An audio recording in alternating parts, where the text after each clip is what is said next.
All right, everybody, we're back. It's been a while.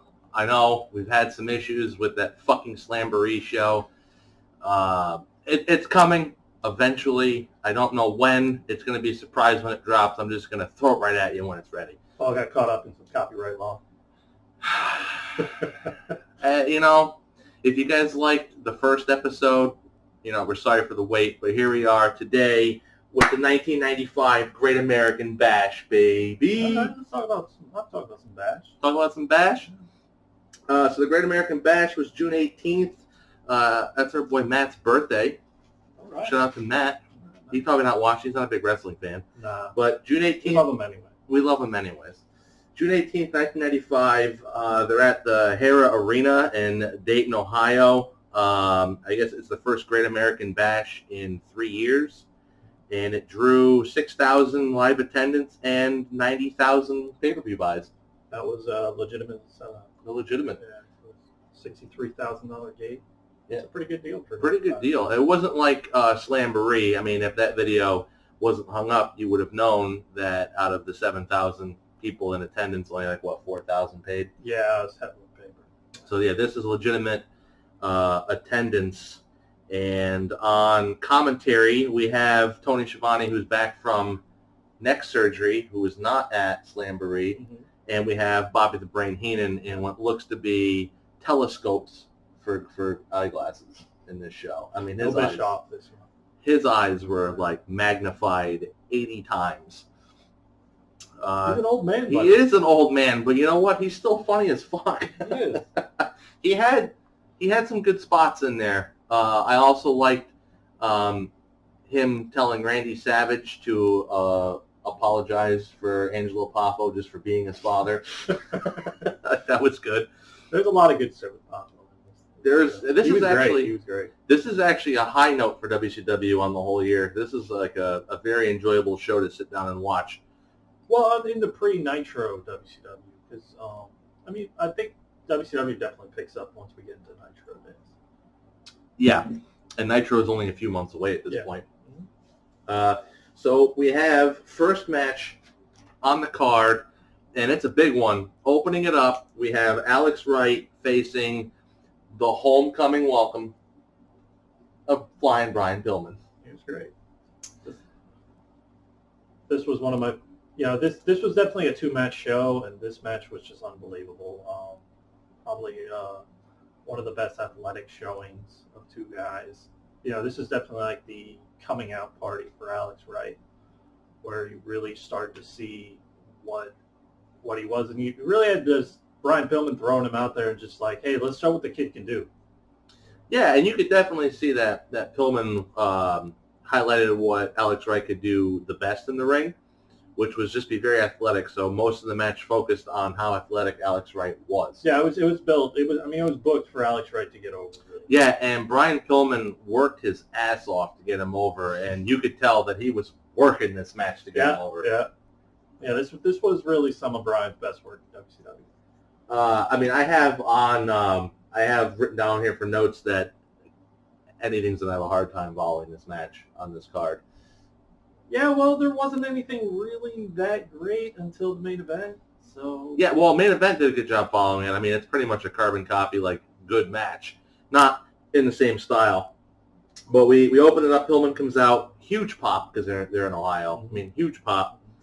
The match is amazing. Both guys are putting on a clinic, more so Pillman. And I also love the surfboard botch because it looked like it hurt Brian Pillman an awful lot. Well, I think Brian put Alex Wright in a really good spot to look good here.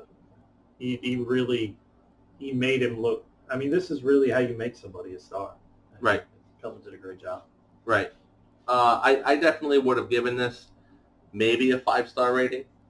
I would go that. If it was, look, in our first show, the Bret Hart match against Hakushi in the In Your House, I gave that 5 stars. I remember. Okay?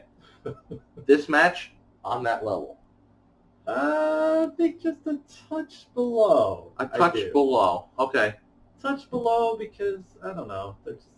Both guys aren't Bret Hart. I mean, come on. No, but what we do have, though, is Alex Wright tossing Pillman out of the ring where the steps are on the side, and Pillman kind of stumbles down the steps and falls over. I think that was planned. Yeah. And then when Alex Wright had him, gesturing at him, and you could see that Alex Wright was, oh, shit, I might have pissed him off for a hot second. But we get past that, and then we just have good spot after good spot after good spot. We have a vicious gut buster that Brian Pillman does. I mean, it's vicious. He has him like over here, and he takes him back over and slams him down on his knee. Very good. There were very good spots in this match. The outside suplex spot was amazing. And one thing that I saw, if any of you want to watch this match, what I saw when the suplex spot happened outside the ring, there's some random guy in the front with an Al Snow sign in 1995. We are close to Pennsylvania, so it could be some ECW fans. I think there were. I think actually on the King of the Ring show, there were some ECW chants. There were tons of ECW chants because yeah. they were in Philadelphia for that one. So then I have also, too, towards the finish of the match, Alex Wright comes off the top turnbuckle, and Brian Pillman hits him with a drop kick to counter as he's coming down, and that is one of the biggest pops for any move I've ever heard. That's not a Stone Cold Stunner. Crowd was really hot for this match. Yeah, they really liked it. Well, because it's Pillman, and he's home.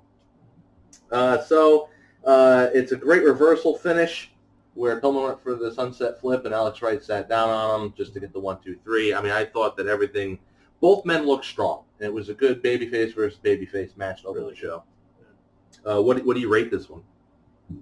I give it 4 stars. 4? Really good match. Really good athletic showing. Both guys that were just at the top of their game.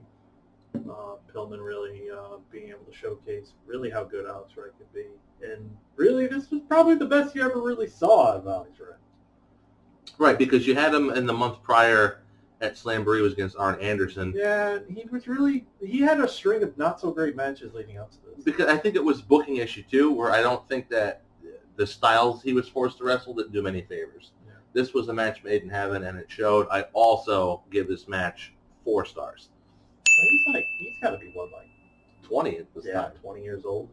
Yeah, I mean, he's still wrestling, and he's not that old now in wrestling standards. He's like mid-40s. Which still wrestling? Yeah. Or if he still has the hair. No, he doesn't have the hair. It's like shaved down. But yeah, he's like in his mid-40s and still going. And in this day and age, you take care of yourself. Mid-40s, you can still wrestle. Look at AJ Styles. Still going. And he was in WCW, too. Not 95. Oh, the dying days. The dying days. So after this match, we have one of my favorite segments in any pay-per-view is the Diamond Dallas Page, Dave Sullivan arm wrestling match. And the winner gets a date with the Diamond Doll. I would have loved a date with Diamond Doll. I don't know about you. She had a big play in this little segment. Right? She's got big plays, sure. I just like the promo spots leading up to this. Dave Sullivan was great here. Dave Sullivan, the whole segment, the promo, everything about it. And even the Diamond Dallas Page part of it, where they're getting up into the whole thing, and they showed his previous arm wrestling matches, and just Max Muscle just having his way with Max Muscle was fucking huge. Yeah, he was. I don't think I've ever seen anybody that big. Oh my God, Max Muscle was just a fucking monster. His arms were the size of Rhino's legs. Yeah, I forgot just how big wrestlers were in the mid-90s. Mm-hmm. They were still taking shit. Yep. My God. So you have Max Muscle, who in every one of the contests was providing leverage for DDP and then sneaking behind the referee's back and kicking out the leg of the opponent so he can get the cheap win. And, it was just good classic arm wrestling stuff. This was like a running segment, like his arm wrestling competition. Right. He was the champion. He was the big arm international champion.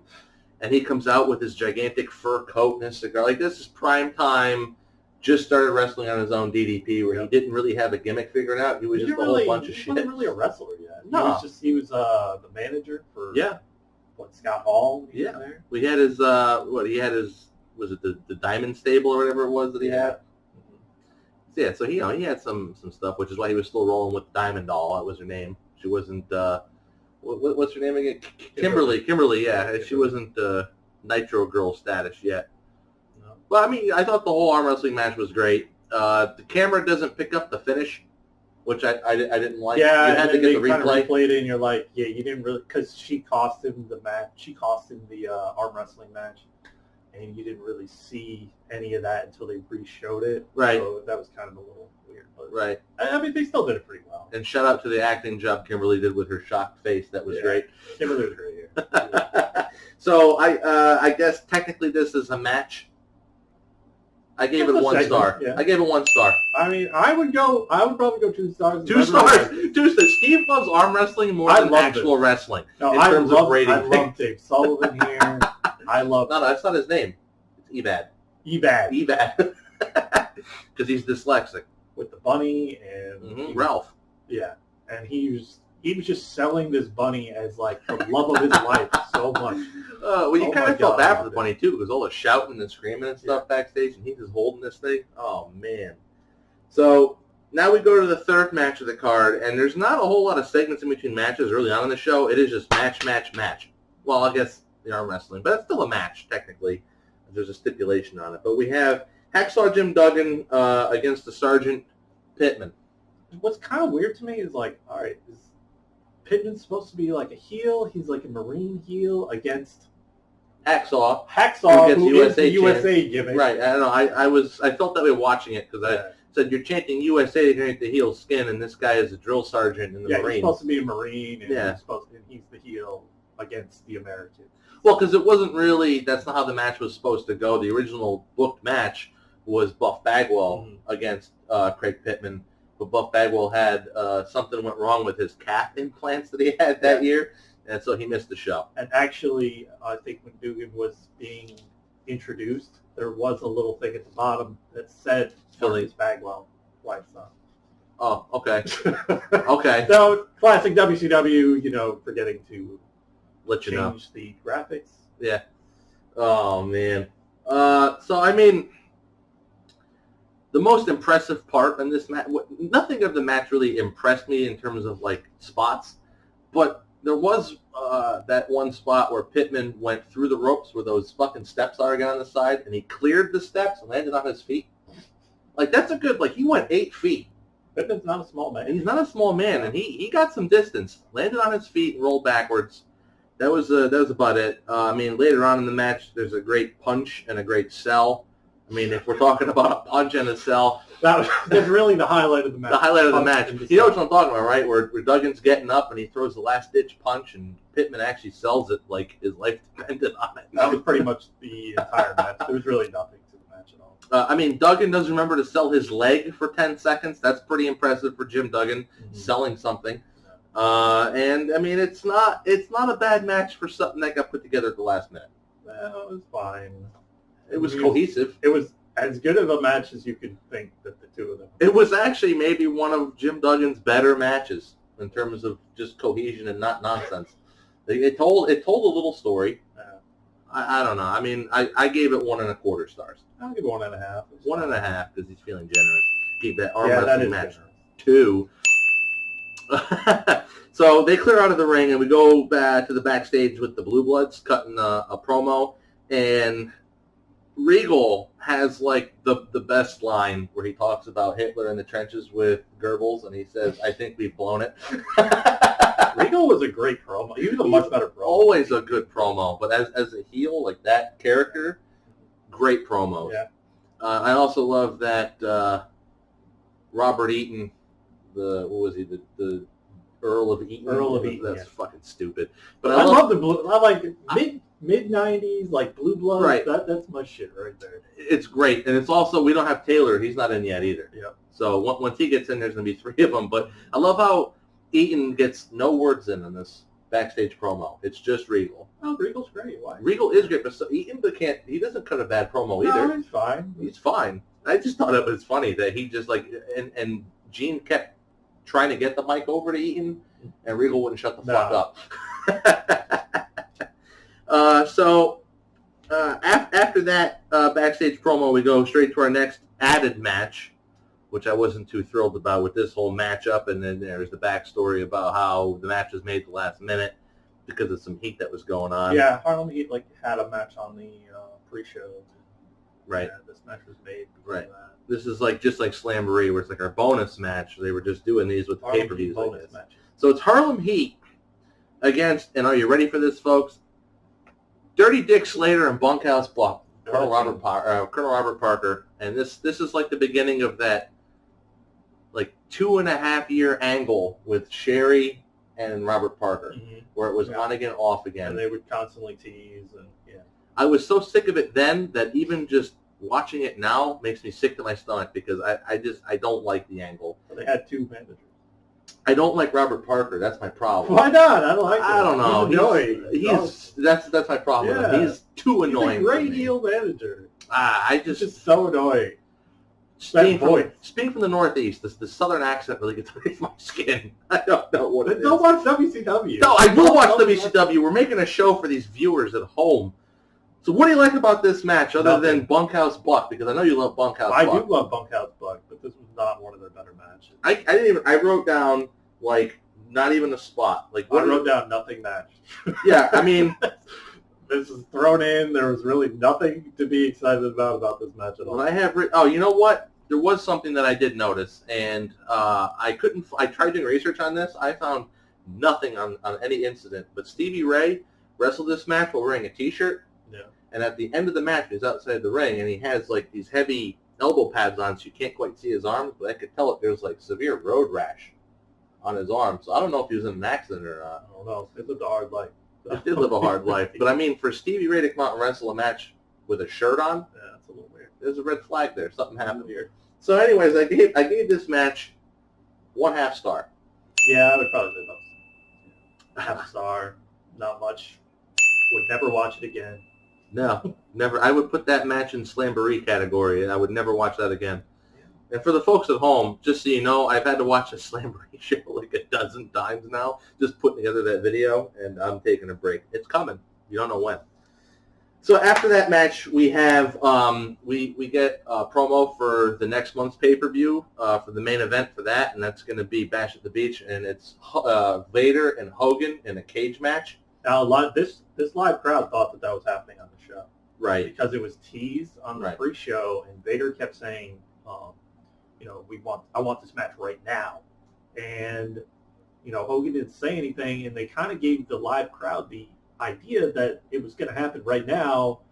In classic little bait and switch with WCW, they didn't do it. They're going to push it off without saying anything to the live crowd. I mean, the pay-per-view crowd didn't really know anything was happening, so it didn't really affect anybody at all. I mean, maybe that's why the crowd was hot this whole show. Maybe they thought they were getting Vader Hogan. Yeah. One of the things I do like though, when they showed the pre-show Vader coming out, I mean, who was out there? It was Gene, and then was it Bockwinkel? Who was Bockwinkel. So Bockwinkel was like the he was like the president. Yeah. So Vader comes out and he's just unrelentless. I'm sick of your shit, and I'm sick of your shit. It's just right Vader being Vader, and also when Bockwinkel's up at the commentary position, he flat out forgets the name of the next month's pay-per-view, where he actually said, "What's the name of it?" Oh my God, which is surprising because it's Nick Bockwinkel. I mean, the guy usually no one. I guess no one really cared. Then we have a Flair promo, which was your typical Flair promo, where Gene asked him a question going into it, and Ric Flair answered none of it, just went on a tangent. It's just Flair. I can't wait till we get to those 96 interviews where he just goes, "Mean, woo, Gene." Flair's great. I love Flair. No matter what he does. I'm not making fun of him. Yeah. What I'm going to make fun of, though, is this next match. We have Arn Anderson defending his television title against the Renegade. Thoughts? I feel bad for Arn. I felt just really, really bad. Because I could tell that he really tried hard, like, hey, I'm going to really get this guy. We're really going to make this. And this was so bad. Like, not even Arn Anderson could fucking save this shit. No, and Arn was working. He tried. Arn worked so fucking hard at this for this to be a negative star match. I have it written down that Arn tries so hard to put him over, and the crowd is buying none of it because he's not the Ultimate Warrior. Nor is he as buff as Jim Hellwig is. So you can't pass this off at all. Renegade yells a lot. That's about the whole match. That's his whole match. Is he no-sells a move and just yells. He yells a lot, yeah. He snarls. I mean, there's really not much else to Arn got all his shit in, though. He got the spine buster, which got a great pop. Yeah. That was like the highlight of the match. That and the Giant at ringside. Yeah, the Giant kind of pops in and out periodically. Yeah, he's coming, folks. Dungeon of Doom shit's coming. It's on its way. I can't fucking wait. It's right around the corner. I love Dungeon of Doom in like a really bad, campy fucking way. Hell yeah. You know what? I just love Kevin Sullivan altogether, so anything involving him. I would agree. I mean, he doesn't look like you're a wrestler. Like, it always was weird to me that Kevin Sullivan at one point was a pretty decent wrestler. Yeah. Like, because he doesn't look like anybody who would ever wrestle a match, ever. Yeah. He's so little and just like he just looks so much smaller than all the other guys. Kevin Sullivan's thick. He is very thick. He's thick like a little motherfucker. ball. He's a thick some bitch. Yeah. So what do you give this Renegade Arn Anderson match? Oh God, it has to be negative star. 1 negative star? Yeah. I gave it 0. Okay, that's being generous. I guess. I mean, I didn't. Poor Arn. I mean, I didn't go negative because Arn Anderson. Arn worked hard and he tried his best. Tried his absolute best. He can't do it all by himself. He even got a spot with the spine buster in there that got a pop. He did. I mean, 0. But you're tried. going to give it -1? That's fine. So then, now on consecutive pay-per-views, they gave Arn Alex Wright and Renegade. Well, the good news is that he's going to start his feud with Ric Flair soon. Yeah. Get Just kind of some- bide your time, and then we're going to split you guys up. Right. You'll have something coming up with Flair later in the year. Right. Yeah. Then you have Flair coming up, and then they're going to double cross Sting, and then that's going to be great altogether. Yeah. You're getting 4 horsemen back again. Yeah. So- Split from Flair that nobody's going to buy at all. Nobody's going to buy. I remember as a kid watching this. I said, Ric Flair is wrestling against Arn. That's not going to end well this for... just doesn't seem right. Doesn't seem right at all. So now we have Nasty Boys, who just acquired the tag team titles in the most bullshit match I've ever seen in my life at Slamboree, where there was absolutely no selling whatsoever. And they defend the title against the Blue Bloods. I really like this. This is a good match. Yeah, I really So like what did you take away like from it? Nasty Boys. I don't like it in just a weird way. I just love the Nasty Boys matches. They're not technical masterpieces at all. No. But as a kid, I just bought into that. Well, because they have good gimmick spots, which in this match, actually, the Blue Bloods really sell, like the armpit spot. Yeah, good spot. Regal sells that for like a solid 3 minutes. What did you look at the Nasty Boys? The big fat, they smell. Right. Ugh. I loved it. I mean, love this, except for the ending. The ending kind of ruined it. Where Harlem Heat, they interfere. right. There's there's a weird spot with Booker T where he jumps over the top rope to knock one of the guys off the turnbuckle. Mhm. And it was just kind of, I don't know. It was just Booker T being Booker T. A Yeah, little it's extra. a bad ending to a decent match for me. But I know it's a setup more of their angle with Harlem Heat. Right, because the big rematch is coming down the line. I think it's going to be happening at Bash at the Beach. Yeah. So what do you give it for stars? What did I give it? 3 stars. 3 stars. Yeah, I'm going 3 stars here. I really Wow. the ending kind of ruined this for me, but I love this match. I probably would have went 3 stars if Yeah. it wasn't the ending. I gave it 2. I get it. So The 3 ending did stars, ruin it. 2 stars. Okay. So after this, we get a lot of recaps for this U.S. Title tournament that they held for the vacant belt. And then Meng and Robert Parker promo. And actually, you know what? The Colonel's promo here wasn't all that bad. I like Colonel. I know you do. You just said it a little while ago, but I think his stuff with Sherry sucks. Because I didn't mind him when he managed Steve Austin either. Like, it's just when he I don't know, when you have a legitimate guy like Meng next to him and you're talking on behalf of him, I pay attention to what you're saying because Meng legitimately frightens me. Yeah. And this was Meng at his best right here. Was Meng at his best. Yeah. So we get Hogan Vader hype package where Hogan's the at crowd the thought it was happening. Hogan's at the beach, which I think that's what the crowd figured it out because the crowd was a little they were quiet for the home stretch until the main event. Then we get a Sting promo, and then we get the match right after the Sting promo. And Sting promo is pretty much everything. It's every Sting promo. White meat baby face. Yeah, that's it. So then we have the finals for the U.S. title tournament for the vacant belt, And the finals, it's Ming with Robert Parker against Sting. What do you got for this? Oh, I love this match. This was next to the two big matches on the show. This was really good. This is probably the best Meng match I've ever seen. And I thought Sting was a really good babyface here. The crowd was really into him.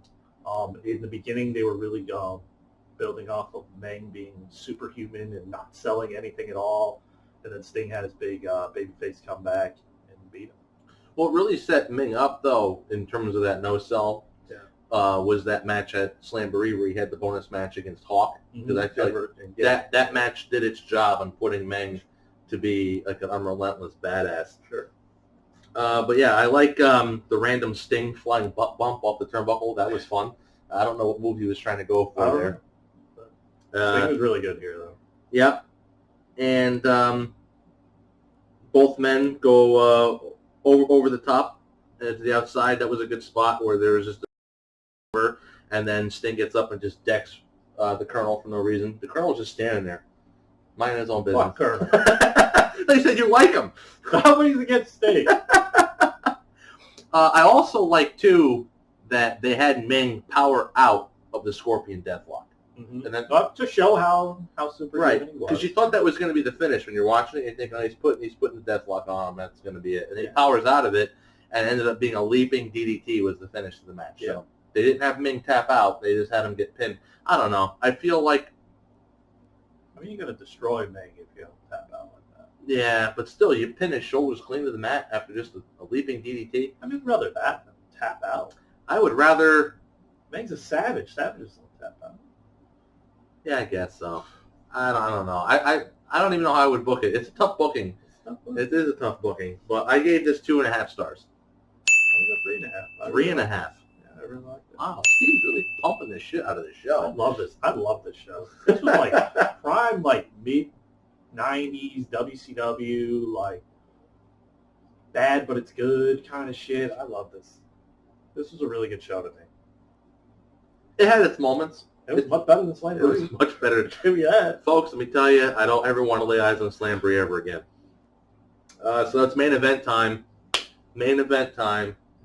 I love this. Macho Man against Ric Flair, and this stems from the Slamboree show at the end where Ric Flair put Angelo Poffo in the figure 4 and just basically almost killed him because they had to get an ambulance out. And that was just, I don't know, the whole setup for this, and the story that they told in the ring where Macho Man sold being as pissed as he was, just going after Flair the entire match. Like, it was just, to be that aggressive for the whole match and to sell it, I think went a mile with this was great. This was Macho Man really just buying into that baby face, and this was like, he had so much fucking fire in this match. Mm-hmm. And this was, I think this was really like Macho and Flair being like, hey, we still fucking got it. We can still go. You know, we're a little older now. People think that we don't have it anymore.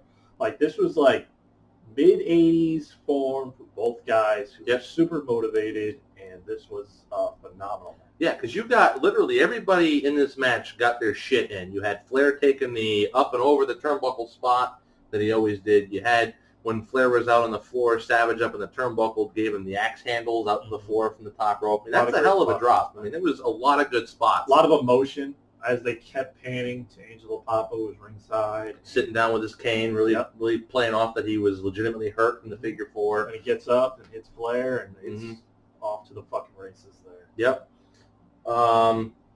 Let's see, what did I have here? I mean, this match, I have written down, I had a fight feel. But this match felt like it actually sold you as a fan, that they had you as a mark, that this might be a fight.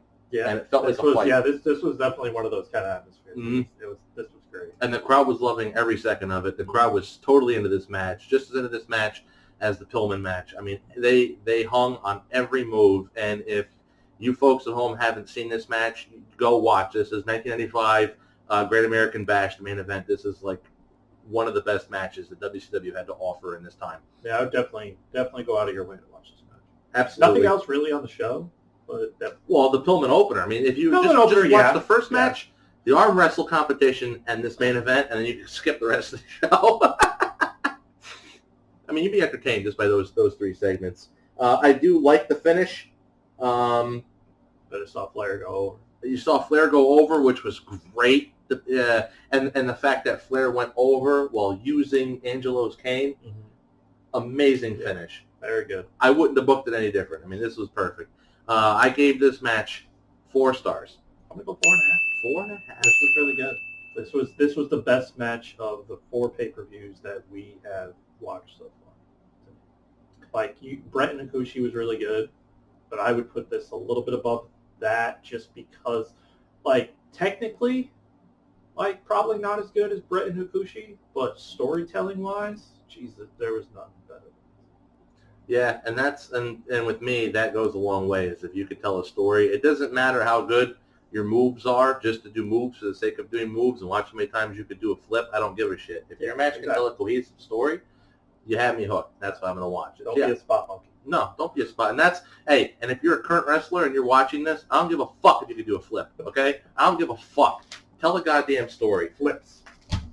What was the Revivals thing when they were in WWE? It was no flips, just fists. That's what I fucking want. That's what I want on my wrestling.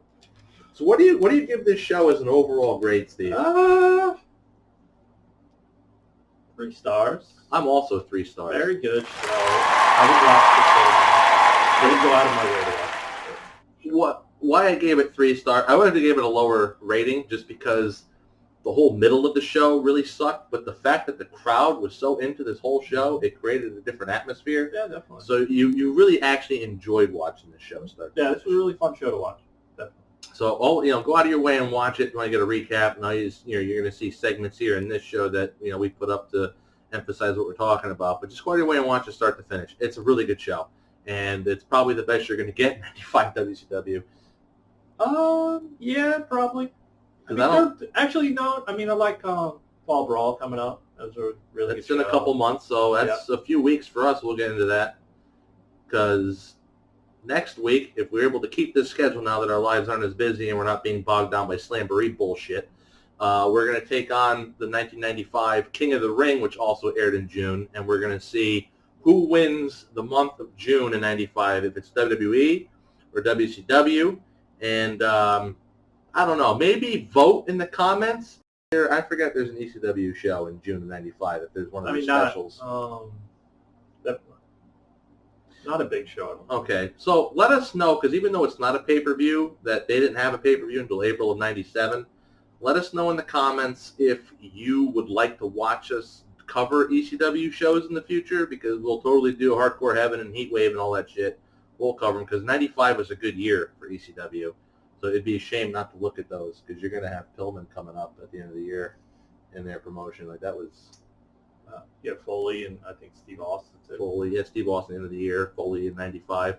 Actually, there's a lot of good shit. At this point in 95, Foley's the anti-hardcore guy, which is a good angle. But you had all the luchadors were there at this point. But enough on that. We're getting ahead of ourselves. Next week, the 1995 King of the Ring. So we're going to look forward to watching a shitload of Mabel and Savio Vega, and I'm excited. I'm really excited. This is all 5-star matches. I mean, I can't wait. All right. So this show was a 3, and next time we're going to find out how good of a shit show King of the Ring was. I have a feeling this show is going to win. Yeah, King of the Ring was not good. So we'll catch you guys next time. Have a good one.